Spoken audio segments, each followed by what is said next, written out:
I basically was so anxious that I couldn't even get together with my best friend to go out for a coffee date without freaking out on the drive and feeling so nervous and unsettled in my stomach for hours before that, that it was just torture. So that kind of like encapsulates it, I would say. Because something Mm, you would expect to be so comfortable with, it's your best friend.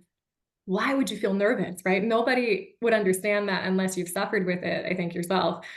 So, so yeah, my my journey with this in a snapshot was kind of a shy kid, and then developed social anxiety, what I would say, like undiagnosed, probably around like age 13 or so when I had that traumatic skateboarding injury. And I had a whole bunch of guys cheering me on to do this like seven step jump. And I was like, all right, I'm gonna do it. I'm gonna do it. And I ended up with an ambulance coming, lights flashing. I'm laying on my back and I'm looking around and I'm like, oh, wow, I really hurt. This really hurts. And everybody's looking at me, right? And I remember getting rushed to the hospital. And I've kind of pinpointed that as like where it really took off. After that, I was really nervous, even just around my friends. Uh, and it was all throughout my teenage years.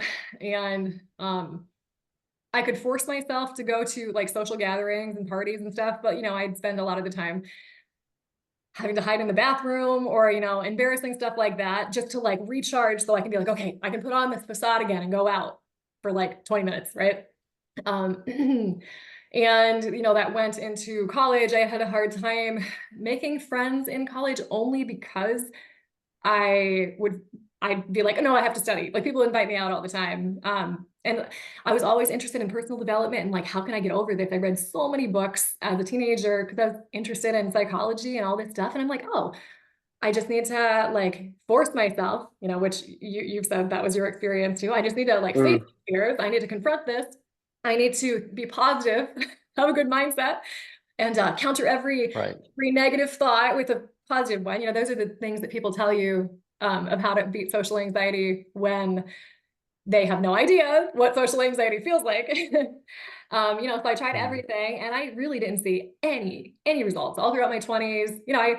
I met a guy, and through every ounce of my willpower, picked up the phone call over and over again, and eventually we got married. But like mhm. that was so triggery. I don't even know how I made myself do it, but it was a force kind of thing my whole life. Yeah. Finally, when I was 30, I was just like so cloistered away. Like I had friends. I'd go out and do stuff, and I had to make myself. I had 4 kids. I was in this tiny home. We lived off grid, and it was like my life was getting more smaller and smaller and smaller and smaller. And at the same time, I was dying for something big that I could do. And I had a complete like nervous breakdown. Landed myself in the hospital for 4 days with the most severe anxiety I've ever had. I was basically getting into paranoia. Like I've never experienced that. It was just social anxiety that I kept barely like under wraps. And it just turned into this epic moment. And I was in the hospital for 4 days with all these, psych ward kind of patients. I know I'm getting a little detailed here, but I think people want details. And as I'm there, Mm, the social anxiety and just the anxiety got so bad that I literally had to dig so deep in my heart that all of a sudden I felt it snap. And all of a sudden I shifted, this is in the hospital, between paranoia attacks. I would all of a sudden get so deep that all of a sudden I'd be able to see this glimpse of myself. And guess what? She was socially confident in a way I've never been before. I could, I would speak and people would listen. I got like groups of people coming around me to hear me talk, just and give them advice and encourage people. People would be crying. I'd help them change. And I was like, who is this person? I want to be this person all the time. And I just knew it was the real me. And and then I'd snap back into you know, anxious mode again. And it was kind of this oscillating thing, but I could see this glimpse of myself that I knew was the real me underneath this mask that I've been wearing my whole life. And after that, that's when I started really like digging into like I know I can be this person. How do I get there? And that's when I got into the world of personal development, and finding solutions that actually worked. And I found you, and you just really resonated with a lot of the things that I was learning myself. about inner healing. I was learning these methods, tapping, all sorts of different things, and I could see progress. And when I found your stuff, I knew that it was going to really like skyrocket the little progress I was making. And I bought your online program where you could, teaching me to do it myself. And I just knew, I'm like, okay, I'm making progress, but like I'm getting into my patterns here, and I made it too complicated and all sorts of stuff. And I knew I needed help, because one thing I did learn in my whole journey is there are some patterns that are so deep that you cannot get to them yourself. You Right. need outside perspective, because your own mind blocks you from seeing these really deep things. And so that's when I'm like, I'm just going to join your program or get personal coaching or whatever. And that's really when I started seeing big transformations. And yeah, I guess that wasn't a snapshot. That was a little bit longer, but Okay. Yeah, good. Well, thank you. Yeah, we well, have a bit of a perspective, a context for the rest. Yeah, so that's yeah, great. Um, okay, so I'll get to asking you about how things are now. I kind of want to ask you about what the experiences were then like, if you can recall. So if you would be in a social situation, so you talked about, well, on the way to a friend for a coffee, I would feel this anxiousness and dread and so on. So that's anticipatory anxiety. What would then happen if you actually were with your friend? Would it go away? Would it stay? Were you in your head? What kinds of yeah. thoughts would you have? And what, like, It would get worse and worse and worse until I arrived, went on the door, and was waiting for them. And then as soon as I saw them, it started getting better, because I realized, oh, okay, this person is mm, my friend. They like me. Okay, good. And it would go away pretty quickly after that. Sometimes right. in the middle of like a coffee date, just for an example, there might be like a certain thing that I would notice that would flare up, of like, does this person really like me? Or like a jealousy thing if they talked about another friend, something weird, like that. But and then Mm, afterwards, after I left, I would analyze, how did that go? Did they like me? Blah blah, like all these, yeah. So that's kind of how it presented. right. Running the tapes. Yeah, Yes, right. yes. And how would it then go if something had gone wrong, Well, socially? no, If it you can couldn't go recall. wrong because I had to be so perfect that it would never go wrong. Ah, right. So Hmm. I don't know. I don't know. I probably would have gone and hid in the bathroom until I could collect myself and figure out the exact right thing to say. You know what I'm saying? Yep. Yeah. Yep. Yep. So um a lot of people experience that when they're then in a social situation and they're feeling that anxiety, they're actually more acting than that they're, being themselves. And it's a particular way that they're showing up. How was that for you? I would say that on that particular scenario, like a coffee date with somebody I like, know, and trust already, I could be my real self 99% of the time. If we're going to talk about different scenarios, like if it was multiple people or if it was in a group of people that I felt like were cooler than me, or especially if I had people come to my house where I couldn't leave, they had, Right. Uh-huh. The trap. that's when it would get really bad. Yeah. Mm, mm. And why do you think that was so difficult? Like, what were the thoughts that you were having, or what were you worried about? Um, Probably number one is not being weird. Mm, not mhm. looking weird, right? Because and then you're always monitoring yourself, like, oh, I can't be that part of me because they won't accept that part of me. It was a lot about rejection. Right. So thoughts of, oh man, I hope they don't think I'm weird. Oh man, they're probably going to see that I'm nervous. Oh no, man, now I've been gone too long because I had to go in the bathroom and collect myself. And they're probably going to be like, oh, she's ignoring us. Like it was just this constant dialogue. But the worst part would always be before, no matter which scenario you're talking about. It was the lead up that was just so hard.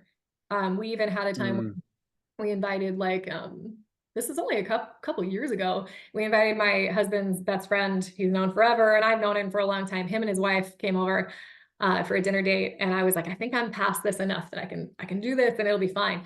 And because I had made a lot of progress, but you never know. And that's the thing People really need to understand it's a journey. And when you get a huge flare up, it only means you just got to the next layer, and that's good. Right. So I had a huge flare up with that, and I could not make myself come out. I just like for like 30 minutes, I would have felt so bad that I just couldn't do it. It's not, that's kind of hard when you want to be this perfect person, perfect hostess, right? And then you're like that. Right. I'd never done that before. That was a new level that I unlocked there. I'd never hidden away. I usually would go out and fake it. And I was at the point then where I'm like, I'm not going to fake this. What do I do? uh, Mhm. so yeah, those were really challenging, getting to those kind of new levels. Yep. So what did you do? What did I do? I did as much like tapping and inner work and stuff like that when I was hiding to be able to, the way I viewed it then was like, okay, I'm gonna view this as a huge opportunity, even though it feels horrible, and tap or Mm, just do other techniques that I would know, and until I was able to come out. And so even though it wasn't how I ideally wanted to handle that situation, I knew that I was chipping away layers when it would flare up like that. And then I eventually went out and apologized. And actually, that specific scenario turned out great because I told them what actually happened. I'm like, I was just so anxious. I'm so sorry. Like, I just had the social anxiety thing. And I was just huh. honest. And guess what? Both of them were like, oh man, I struggled with the same thing. Because that's what happens when you're vulnerable. Uh, yeah. Yeah. Yeah, yeah. But it takes a lot of balls to do that sometimes, and it's a vulnerable thing to put yourself in that spot. So, but yeah, often enough, that indeed turns out, um, so many stories from so many people about how that turned out very well and that Yes. it was very well received. Yeah, not always, by the way, but most of the No. time, what I've heard. Yeah, absolutely. And I can relate to what you're saying, um, in that basically social anxiety, when you have it very badly, you've had it for a very long time, to go from social anxiety to no more anxiety and actually feeling at ease, it's a journey and it goes through stages. And in terms of the anxiety itself, it begins to decrease in intensity, it gets less and less strong. um, how often you get triggered gets less and less frequent. And then when you get triggered, how fast it goes away is just much faster. Instead of an hour being anxious, you're only 30 minutes, and then 5 minutes, and then 2 minutes, and then 30 seconds, and it already passes. So these three things begin to happen. And so you get triggered less and less and less.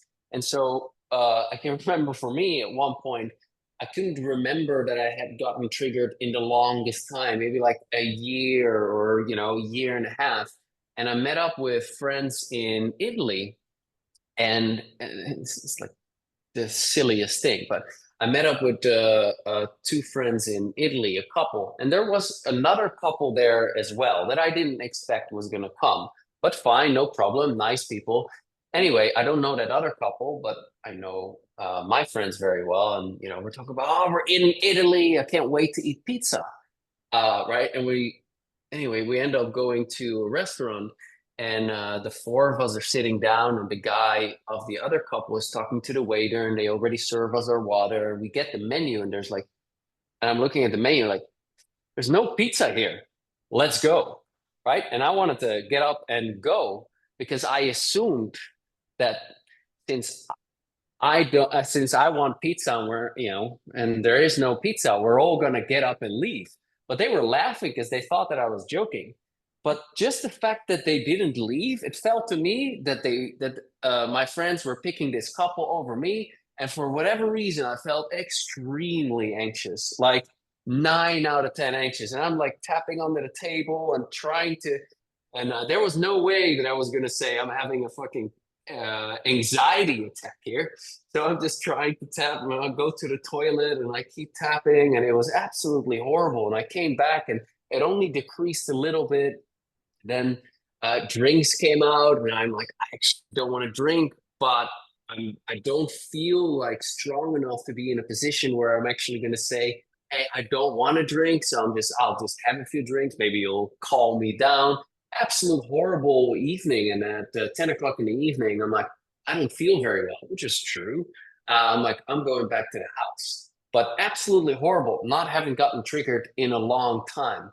very rare for that to happen, but it can happen. But when you then actually have the tools to deal with that, and afterwards I worked through it, and as a result, I it sounds a bit cheesy to say like unlocked a new level per se, but like I felt even more at ease, even more calm with myself, whereas I didn't know that that existed beforehand. Yeah. So it led to, you know, um, that sense of rejection was actually related to uh, trauma from my past, related to my mom. And that trauma, those feelings from back then got reactivated, and I was just reliving it. And as I healed that trauma, as I let go of those emotions from back then and I got rid of the belief, I just felt more secure in myself. So yeah, I can Yeah, relate to that. Yeah. absolutely. What you're describing makes me think of this is how I explain it to people, not just with social anxiety, but with anything in your life. When those things get reactivated, it's like you're playing a video game and you're in this level. And once you get ready to get to the next level, there's a boss that you have to beat. There's a boss. And once you beat that boss, which is way harder than the rest of this, you unlock this new level to your life. Because that's literally what happens. Like I had something like that happen to Mm, me just a few weeks ago, actually.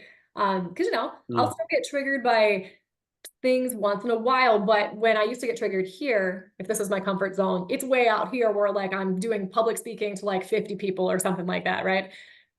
A few weeks right. ago, I'll just share the story really quick. It's short. Go ahead. Yeah, of course. Take Sometimes your your time. anxiety might manifest in a physical way. For me, it would be headaches that would get me out of doing the thing, right? So I knew that was a pattern for Mm, myself.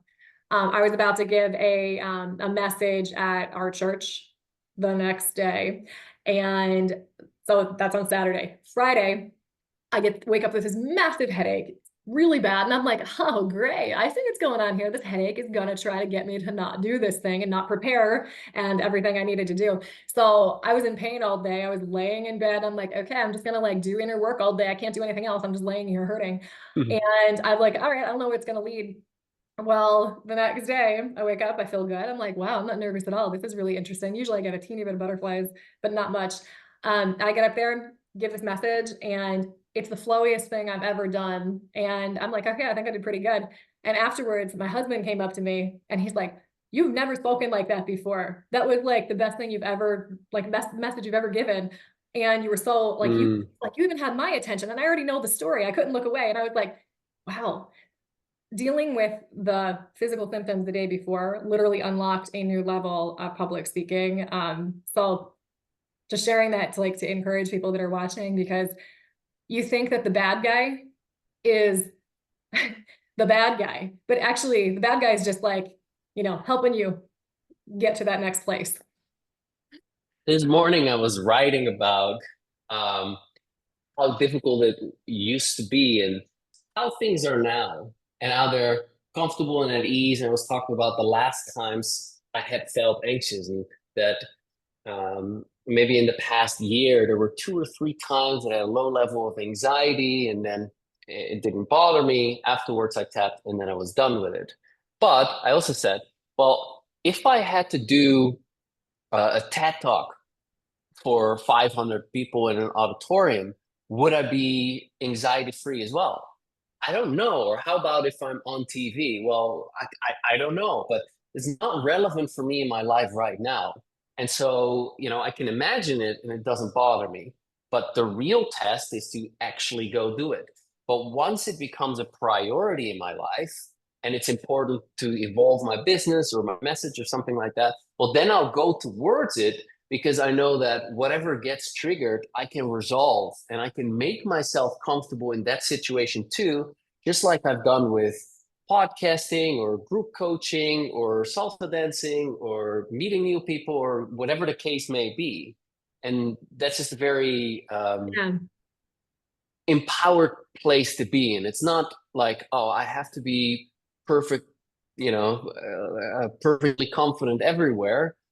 But um, those experiences, if I were to go for it and I would get anxious, then that anxiety presents an opportunity for further growth. Exactly. I view it like this Yeah. path that you're on, and wherever it's leading is where your next opportunity for growth is, that you're supposed to, like, if you're heading towards your calling and purpose in life, which I think is on the other side of everybody's social anxiety, blocking you from that purpose, then the Right. thing you're up against is the thing you're supposed to do. Like, for Right. example, this interview, I've hosted podcasts before, I've interviewed people before, but I've never actually been interviewed. So when you asked, I was like, oh, okay, there's a little anxiety there. And I wouldn't have It, known that was a thing until it was presented to me. But it's very empowering to realize right. I don't need to like address this big thing that's out there about this thing I'm not going to do anytime soon. I can just be okay knowing the next thing and then the next thing. Yep. Yep. And I will also kind of put a little bit of context around this by saying that um, some people actually have far more severe anxiety. My anxiety at the start was very, very bad, and just the idea of like getting outside my comfort zone, and great if I get triggered because I can tap on it. Yeah, no way. I didn't want to do that at all. But once I had done enough healing and I felt comfortable enough with the anxiety and I had dealt with, a whole bunch of bigger stuff, then I felt more comfortable to start considering expanding my comfort zone in a gentle way. This can be a very gentle and soothing process. So let me look at my list of questions and ask you the next question. So about how it was before the coaching, what were the things that you tried, if anything? And what were your results with that? Well, as I said a little bit before, I read all the books for like, 15 years of how to Um, for stuff. That helped my mind understand what was going on, but it never actually took the anxiety away. what made you decide to reach out for coaching? You remember? It was after I had discovered a lot of inner healing methods that were working for me a little bit, actually a lot. But I realized there were certain areas of the social anxiety that just weren't shifting, no matter how many methods I tried on myself. And that's when I realized that I should reach out and actually get somebody to help me, because that was the only thing I hadn't done. I basically felt like I had tried everything other than letting somebody else actually Mm. and letting somebody else in, which is the whole problem of social anxiety in a nutshell anyways. So I Right. that's why I reached out. I'm like, this guy looks like he knows what he's talking about. I like his story. Your story was really powerful. And it was a big risk inside of me to do that. And I think a lot of people probably feel like that because the solution is part of the problem. You have to let somebody in to coach with you and talk with you and get to know you and see your triggers. But yeah, that was why Mm. I just felt like you could actually help. And so you had some anxiety or some fears and hesitation about the actual coaching process. And what did you experience during the coaching process? Was it scary or, like what was that like? The one-on-one coaching. Because there's two things. So Mary was part of the Social Confidence Club, and we did one-on-one coaching. So let's talk about predominantly the coaching then. Yeah. The one-on-one coaching. Yeah. What it was actually like was I mean, I'm just going to be honest. I definitely was triggered. Please, yeah, I'm I Dutch. definitely We was need triggered honesty. because I had already primed myself and you had primed me a little bit beforehand that if I'm going to be on the call and stuff is coming up, I can tap through it. And that's actually helping me, doing all the tapping while I was getting Yeah. triggered. Yeah. I knew I had the mindset that it was helping me, even if I felt nervous. It was it was gentle. You were just comfortable with silence and I wasn't. Mm.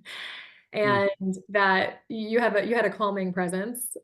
There were a couple times where I'm guessing most people will run into this at some point, where you might get triggered by something you actually can't see through.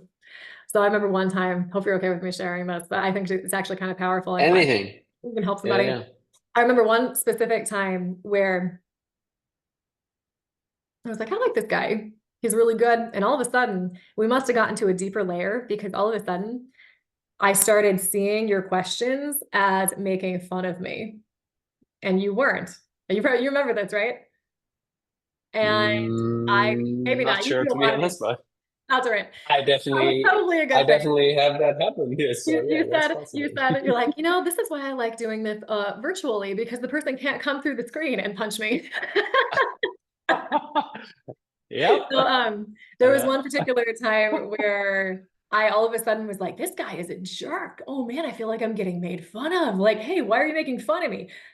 mm, You held your cool because you knew that was the thing I was mad at you about was actually the problem. And when we addressed that, we unlocked all of these things that were from my past about feeling like guys were making fun of me. And right. way back, in my past. And so that was really hard because I couldn't see through it. But when we addressed that, it unlocked a huge layer. So like, for one-on-one coaching, just knowing that like in general, it's a very, very easy, simple process that you just literally you just sit there and talk and tap and heal. And Yep. but just, to be prepared Yep. for like if you get a trigger, that's a good thing. And you can over It's yeah, it's not going to kill you. exactly. So it's part of the process, and sometimes part of the things that I will be doing is provoke certain things that will bring Yes. up a reaction. And when Pushing that buttons. pain is brought, yeah, exactly. When that pain is brought to the surface, you can start to tap on it. Mhm. And and it is sometimes absolutely joking around. Um, but it has to come when you're the practitioner from a place of compassion. If you're genuinely being mean and you're genuinely making fun of your client, then you're actually being you're damaging things. But if it's called provocative therapy. But Yeah. when you're actually siding um, you're siding with your resistance, and you're siding with your dark side, while you're still staying in a place of kindness and acceptance. And it's a weird thing that does to the mind, because there's both acceptance and how to describe it, a lampooning, as um, Frank Farrelly, the founder of provocative therapy, says, a lampooning of the problem itself, so that can begin to see the problem as something that's separate from you, something that has had such hold over you that you take really serious. You begin to be able to laugh at it, and you take yourself a lot less serious. And it's these old stock patterns from when you were 13 and you got bullied, or 7 when your dad said something to you. I'm just giving a random example. When your dad said something to you and it really hurt you, like, that starts to no longer have any hold on you, and it's incredibly liberating. I learned this from my mentor, Dr. David Lake, and his best mate, Steve Wells. They introduced me to provocative energy therapy, and I thought it was fantastic. I did their workshops all over the world, got lots of supervision, and it's a beautiful approach to um, address stuck issues, and it's definitely part of my approach to things. Yeah, Yeah. great. So And thank it's you. very Mhm. effective, I would say, because I almost picture like this tiny, angry little kid that all of a sudden is brought into this house where the grown-ups there love him, like genuinely accept and Mhm. love him. And they're like just having this fit and like hitting on this guy. And he's just standing there in complete acceptance, taking it until it dies down and they work through it. Like it's that kind of like gentle holding. of the situation and the person. Mm, Yeah. mm. So it's very Nice. Yep. powerful. I like it. I didn't like it then. I like it Cool. now. Exactly. Right. Um, so, well, you emailed me a couple of weeks ago and you talked to me about how things are better and so on and so forth. But uh, people listening to this do not know what you wrote. So, well, how are things now? What changed? Yeah. I went from being completely terrified to even say my name in a group setting to being able to speak in front of, dozens and dozens of people fine, Hmm. confidently. That was Amazing. unheard of, literally until I started doing these methods. It's the scariest thing I could think of. Public speaking, that's a really common one, right? And I couldn't have people over to the house without severe anxiety, which I said now, this beautiful setting you see behind me, we bought this property to be able to host events, weddings, worship nights. I'm constantly having like just weaving through of people coming and going and interacting with guests that are staying here. Like basically, it's unlocked my dream, like our dream. My husband and I had this dream of starting a community, and you can't really start a community when you're socially anxious, can you? Right. Basically, yeah, I would say like it's completely unlocked the life I want. I used to have dreams of like, oh, I wish I could speak on stage. I wish I could sing on stage, but I never could make myself do that. I would always hide behind the keyboard on my laptop or my piano. Mm. Now I'm out in front. I sing. We have a band. I'm the lead singer. I never could have done that a few years ago. And it's Okay, very cool. yeah. So I didn't yeah. know that. Yeah, yeah. I've played piano since I was little, and I've loved singing. I used to watch. I don't know if you've seen it, Sound of Music. When I was like 3, I was like, I'd twirl around and sing and all that stuff. And I always would sing Disney songs, but nobody could ever hear them, right? Well, like it's because there was a gift of music in there that I would just hide behind the piano or in a choir that it needed me to step through and actually confront the social anxiety in a gentle way, not a hammering on it way. To be able to step through and like I sing all the time. I have a band now. Like I never could have done that. I sing on stage. I've sang at events that have how many like 900 people last year. Like mind blowing. Wow. So I'm saying that stuff to like show people what's possible. Like it's crazy. Yes. Very cool. Very inspiring. Great. Nice. I'm happy for you. And how about when you go for meet up with a friend for coffee? That's the easiest thing in the world. I can do that like all day long. I'm so glad. I love it. It's just so much pressure and preparation and like torture coming up to doing something like that that it made it not any fun.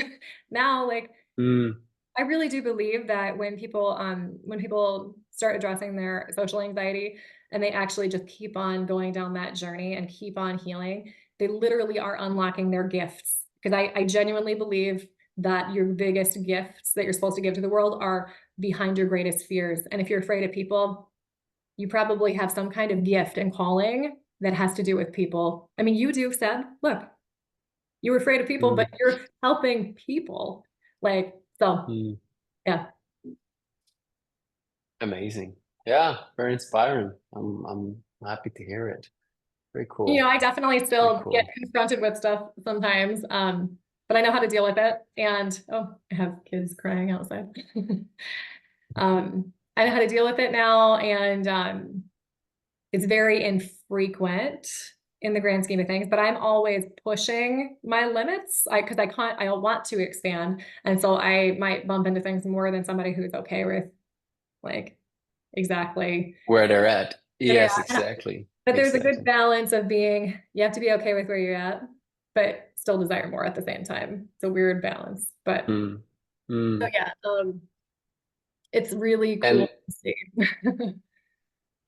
and what you said is very empowering in that like, well, I'm expanding my comfort zone because I have the desire to expand my comfort zone because I know that when I get triggered, I've got the tools to handle it.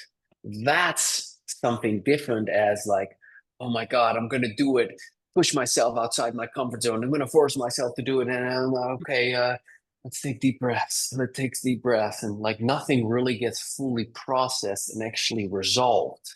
You know, Mhm. when you move towards the things that trigger you because you can see, hey, if I do this, if I face this challenge, then I will be able to have the benefit that's on the other side. So for example, for me, if I manage to talk to women that I'm attracted to, then on the other side of that is that I'm eventually going to meet a woman that is amazing. But if I don't put myself in a position of talking to women that I'm attracted to, then I'm never going to have that which I want and Yeah. desire and is very important to me. Then I'll always be missing out on that. And I'll always feel that dissatisfaction and loneliness or whatever case may be. And this is an example of a relationship, but how I address that, well, initially it was like, okay, I'm just going to run up to women. And even though I'm super, super anxious, I'm going to just try to talk to them. Well, that's a recipe for disaster. So instead, I worked on these fears so that the fears became calmer and calmer and calmer, and I could actually, be normal. And then it's a lot easier to have a conversation if your heart isn't racing, you have a lump in your throat, and you're thinking you're going to get rejected, and everyone's listening to you, and all the crazy things that go on. And this is an example of like wanting a relationship. But another thing is like, for example, I wanted to do podcasting, right? But when I wanted to start podcasting, it's about 10 years ago, I was free of most of my social anxiety. But the thought of podcasting and interviewing all these superstars that I looked up to and so on, yeah, I was anxious about that. And my first episode, I was still a bit anxious, but I was tapping during my interview and before my interview and after my interview. And then I did the second interview, same story. But within 3 or 4 interviews, I was comfortable. And now I had included podcasting Yeah. into my comfort zone. Same with talking to an attractive woman is in the comfort zone, or salsa dancing is in the comfort zone. And that's just how you can Yeah. expand It's your like you're comfort zone and, continually and create the adding. life that's important to you. Yeah, you're Yeah. continually adding these things into your comfort zone. I never really thought about it like that. Yeah. For me, it's like, okay, this public speaking thing I want to do, way out of my comfort zone. Okay, now it's here. It's Mm. part of who I am, who I can be. I like what you said before, and it makes me think of a really helpful, just really easy in the moment technique that has helped me so much that you can just do along with tapping. It's just if I get triggered, asking myself, okay, what is on the other side of this? What am I trying to receive right now? And if you get the answer in your head, and if you ask yourself, just say, I receive it. Just doing that has transformed so much too. Like there's so many tools and techniques that I love the tapping because literally Sure. you can Yeah. tap under the table or in your pocket. It's like this pocket like tool that you can use whenever. And I think that's so helpful for anybody if they're getting triggered in a situation. Yep. And it blends very well with other kinds of approaches. You'll see people that are trained in NLP and they're using it, people that are trained in inner child work and they're using it because it combines with these therapies. Even cognitive behavioral therapists that are using it. Yeah, it absolutely blends really well. Um, and I talk a lot about tapping, but because that's most well known. But there are many other techniques that are very powerful that do very similar things as tapping. So intention tapping or logo synthesis or TAT or Psyche, all of these energy psychology modalities, what they do is they facilitate profound change on the inside on a subconscious level. And that's really where the problem lives. And so it's less, a little bit, about changing your psychology. It's a little bit about changing your psychology, but it's mostly about facilitating emotional changes. Earlier, you said, I don't know if that made it in because your kid ran in. You know, maybe it's in the interview, but anyway, earlier she said that she read self-help books for 15 years and it made you very knowledgeable, but it didn't do anything for the anxiety, Mhm. right? Yeah. That's it. Yeah. So you need an additional tool to actually shift and change things around so that what you read in a self-help book, you can actually become subconsciously congruent with. Yeah. So that, you know, you read that it is important to love yourself. Yeah, okay, great. Now I know that I have to love myself, but it doesn't make Head me love knowledge myself. versus heart Yeah, knowledge. but right. But if you actually have the techniques to install that in your subconscious or remove the obstacles to loving yourself, now you're actually having a change that lasts and that actually really affects your life. Yeah. Anyway, what Yes. I wanted And to ask you. Go I ahead. just Go ahead. wanted to add that, like, Go ahead.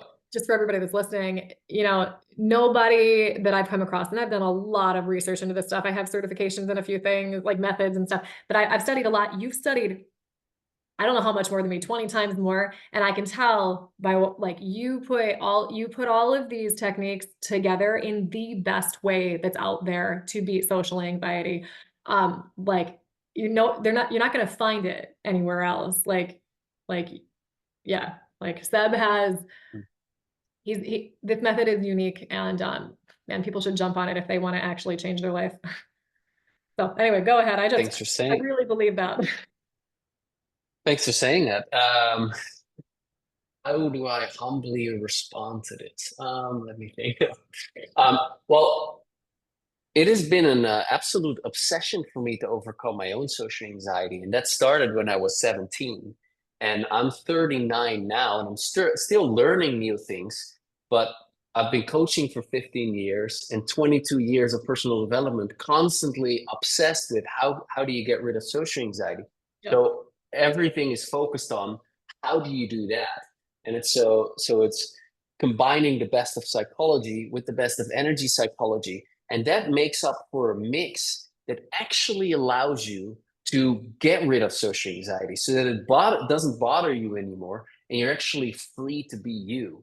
Uh, yeah, it is, you shouldn't say that of your own word, but like, Well, it I is said it just first, so it's amazing okay. what is possible when you, because it's not my work. I've stolen it all over the place. I've just put it together with a single focus on overcoming social anxiety. And I And it's think what you amazing said, what happens when you combine the best of traditional psychology with the best of energy psychology. It's really absolutely I, amazing. I think what you said Yeah. about being an obsession,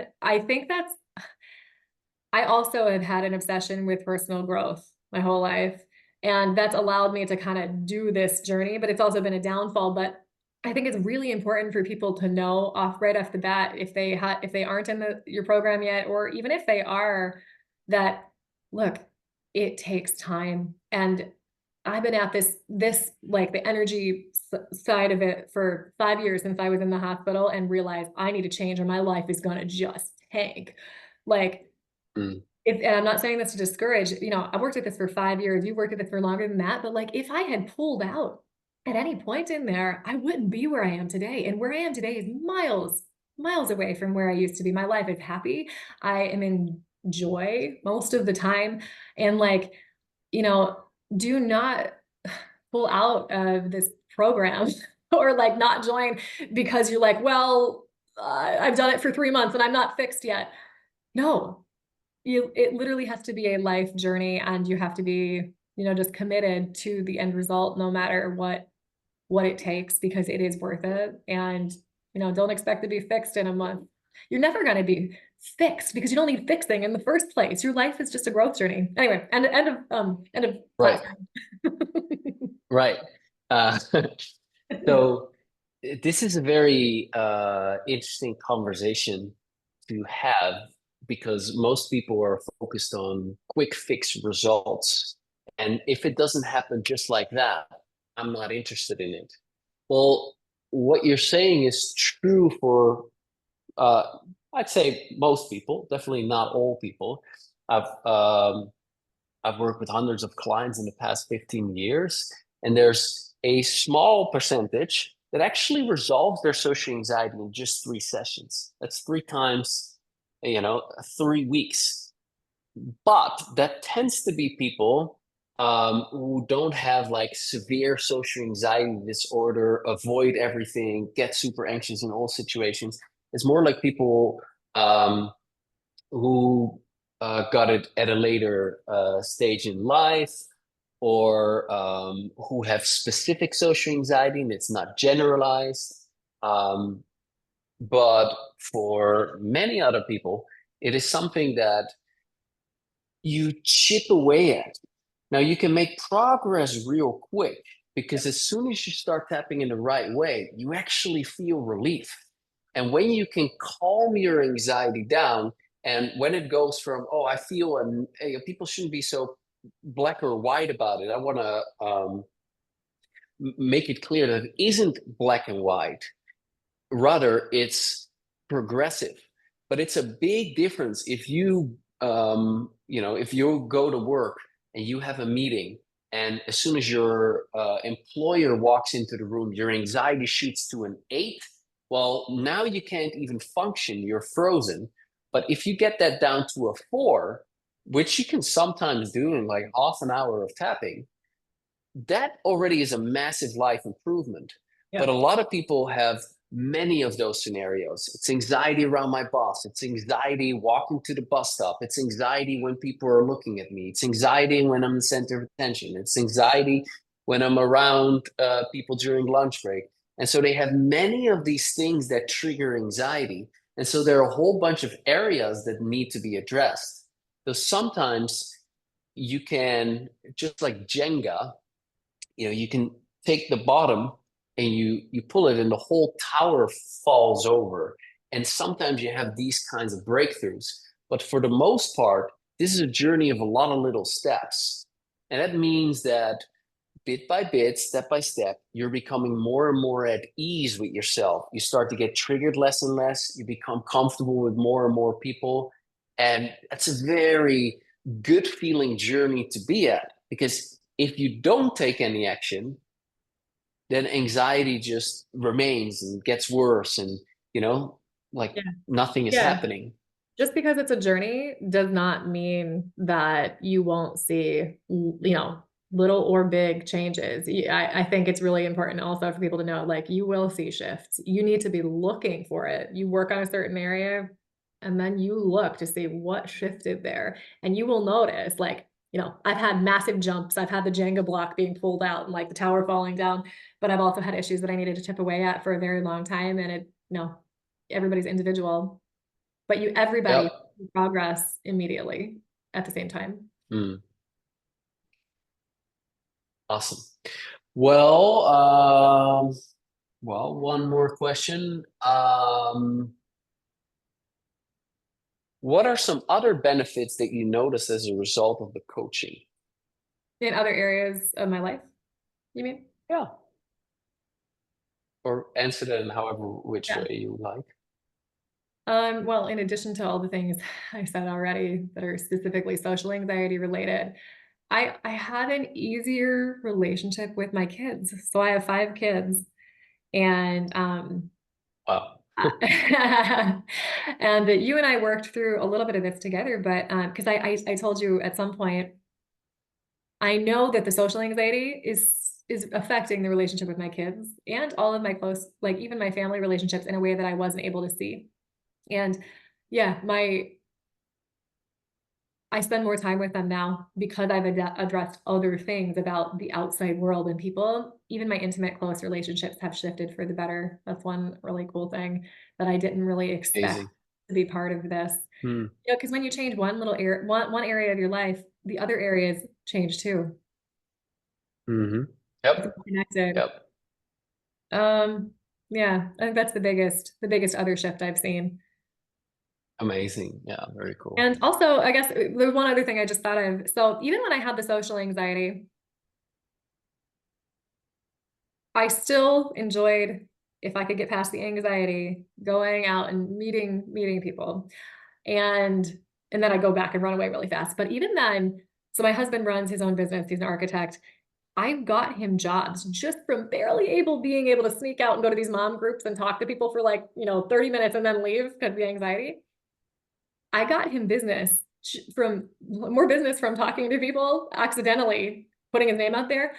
Even when I had the anxiety that I would have expected, right? So unlocking this, the anxiety aspect and being free, we have more business flowing in by a long shot because what was this tiny little thing I could do that I was comfortable with that I did naturally, even with massive anxiety, where something's trying to flow in, like business and money were trying to flow in through that. And when I enlarge that ability, I just go talk to people and we get business and we get work and we get money. And like, so it ripples through different areas of your life that you wouldn't expect. And it's super. Mm.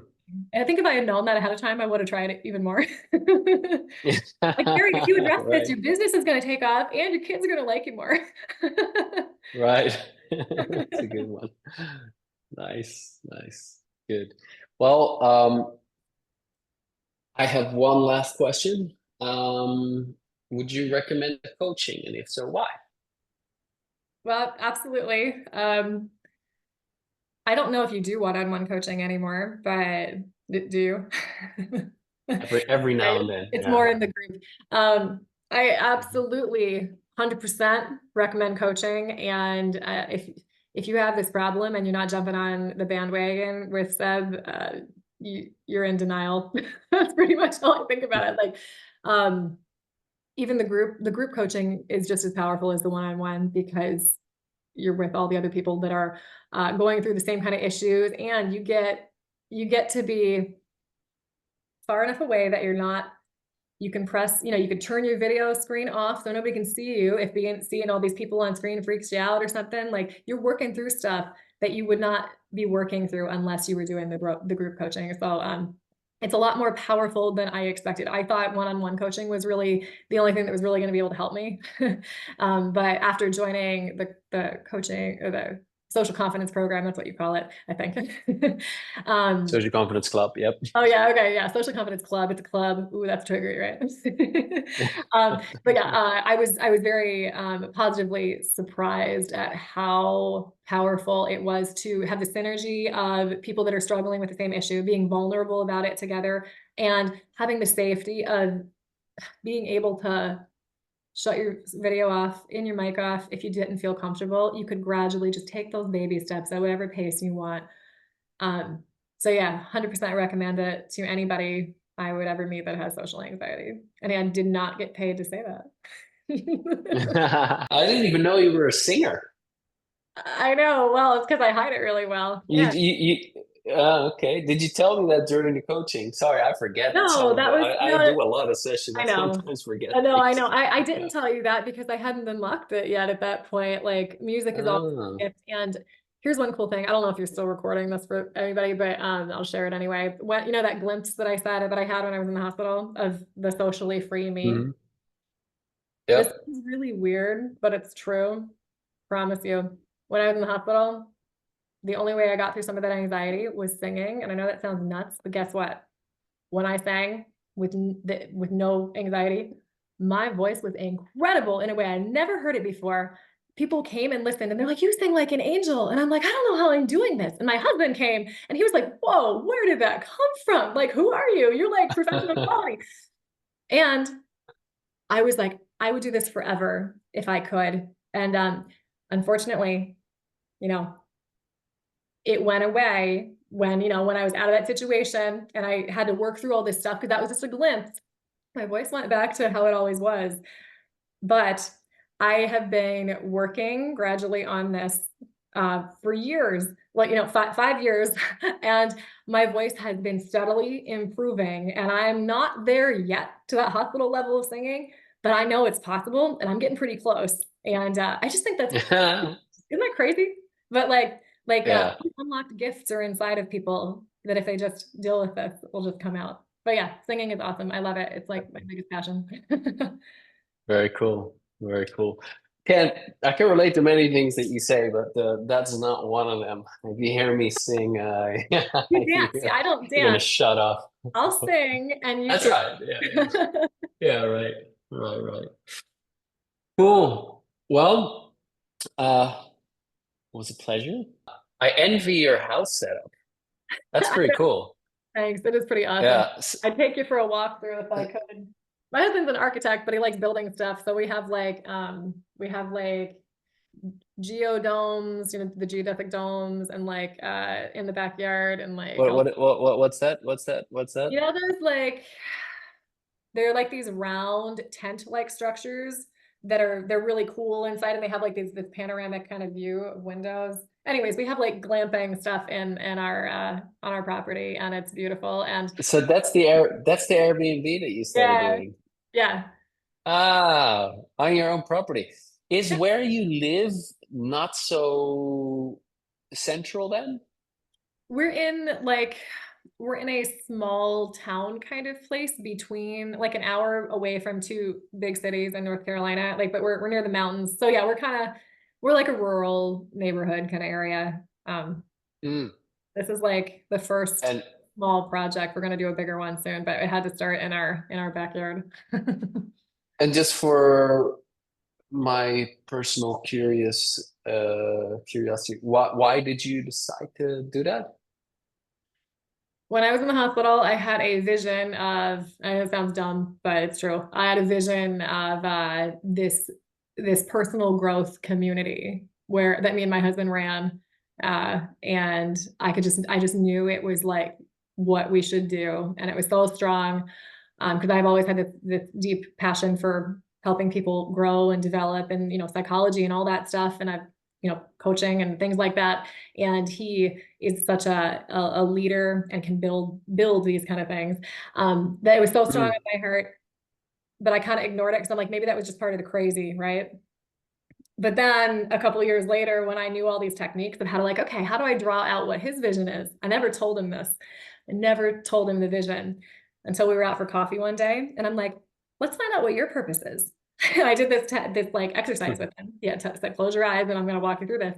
And I'm like, okay, now just tell me what you see. And he's like, we're in the mountains and I see like these communities. And there's one and then there's another one. And they're like these spiritual, like personal growth communities. And I was like, he had his eyes closed and I'm sitting there like, whoa, I was getting chills because I never told him this. And he opened his eyes and he looks like, what's wrong? I'm like, I never told you, but we have the same vision. Um, so it was kind of like How this, many kids in were you at this point? probably like three or maybe four. I don't know. Oh, Probably wow. four. Okay, okay. But yeah, so like we both just kind of knew that was what we were being led to do. And then we kind of looked at the map one day and we're like, we need to move. Where should we move? And we both prayed about it for like 3 weeks. We didn't talk about it. This is how stuff works in our family. We just like deal with it separately, pray about it, and then we don't talk about it. And then boom, it'll be the same idea. I'm like, okay, I'm looking at the map all the time. I'm thinking this to myself, and I'm always drawn to North Carolina, always. I don't know why. And I have these visions of tall pine trees and stuff, and I didn't know where they were. But I'm like, we finally sat down, and I'm like, okay, Aaron, I think North Carolina, and I don't know why, somewhere near the mountains. And he's like, what? I have the Blue Ridge Mountains just in my head all the time, North Carolina. And I'm like, all right, that's it. So we just kind of follow like our guidance, I guess. Wow. Yeah. Wow. So Very this is a very cool. small seed and it's gonna, there'll be some bigger ones. This is a prototype. And how long are you guys together? How long have we been together? We met in 2006. We were married for 14 years. So Cool. I don't know. How long is that? Like 18 years of knowing each other? 20 years. Yeah. Almost, yeah. 18 years. Yeah, yeah. Well, thank you for first of all for reaching out. I was happy to read your email, and also thank you for sharing because you know it's they talk about Roger Bannister who broke the 4 minute mile. Well, it's also about people that are overcoming their social anxiety, that are starting to share their story, that starts to tell a story to the bigger world that like, hey, it's possible. Hey, there are alternatives. Hey, I don't have to freaking deal with my social anxiety for the rest of my life. So thank you. You're an inspiration to many, and I'm very pleased with where you're at. So thank you. Yeah, thanks for giving me the opportunity to get anxious so I can grow even more. Right. All right. Nice. Awesome talk to you, Seb.